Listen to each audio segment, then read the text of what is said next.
بسم اللہ الرحمن الرحیم۔ السلام علیکم۔ سورہ بقرہ کی آیت نمبر 163 اور 164 میں اللہ تعالیٰ کا ارشاد ہے، اعوذ باللہ من الشیطان الرجیم، بسم اللہ الرحمن الرحیم، وَإِلَٰهُكُمْ إِلَٰهٌ وَاحِدٌ۔ اے لوگو، اے مسلمانوں، تمہارا الہ، معبود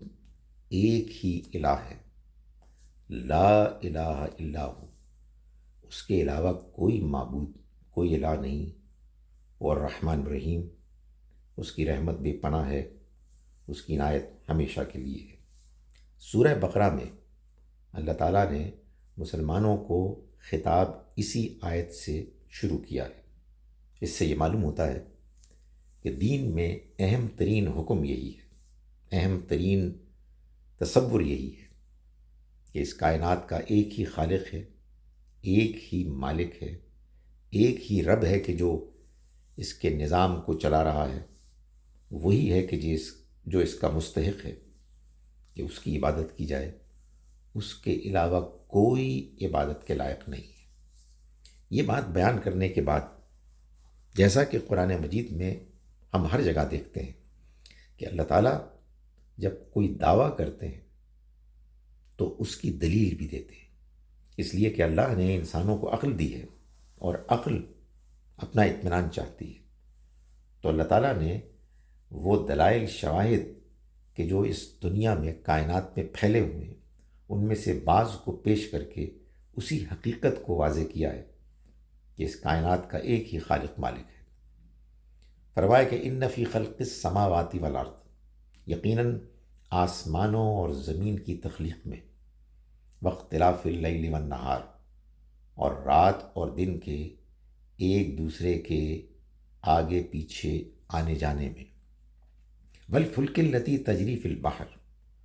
اور اس کشتی میں کہ جو بہتی ہے، تیرتی ہے سمندر میں، بما ینفع الناس، اس مال کے ساتھ،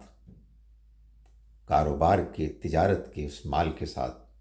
کہ جو لوگوں کو فائدہ دیتا ہے۔ وما انزل اللہ من السماء من ماء، اور وہ جو اللہ نے اتارا آسمان سے پانی، فاحیا به الارض بعد موتها، پھر اس نے زندہ کیا اس کے ذریعے سے زمین کو اس کے مردہ ہو جانے کے بعد، وبث فیہا من کل دابہ، اور اس نے پھیلا دیے اس میں، زمین میں، ہر طرح کے جاندار چوپائے، وتصریف الریاح، اور ہواؤں کے مختلف زاویوں سے آنے میں، والسحاب المسخر، اور اس بادل میں کہ جو خدمت میں لگا ہوا ہے، بین السماء والارض، آسمان اور زمین کے درمیان، ان سب میں لآیات، بڑی نشانیاں ہیں، لقوم یعقلون، ان لوگوں کے لیے کہ جو عقل استعمال کریں۔ یہ بتا دیا کہ اللہ کو پانے کے لیے اگر انسان اس کائنات کو پر غور کرے تو وہ اللہ کو پا سکتا ہے، بشرطے کہ وہ اپنی عقل کو استعمال کرے اور یہ دیکھے کہ اس کی ضروریات ہیں، اور کیسے یہ دنیا ان ضروریات کو ایسے پوری کر رہا ہے کہ اس میں مختلف عوامل ہیں، مختلف فیکٹرز ہیں،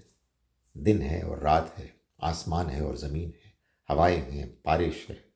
دریا ہے، سمندر ہے، دریا سمندر میں کشتی کا تیرنا ہے، یہ سب مل کر انسان کی خدمت کر رہے ہیں، انسان کی ضرورت کو پورا کر رہے ہیں۔ بھلا یہ کیسے ممکن ہو سکتا ہے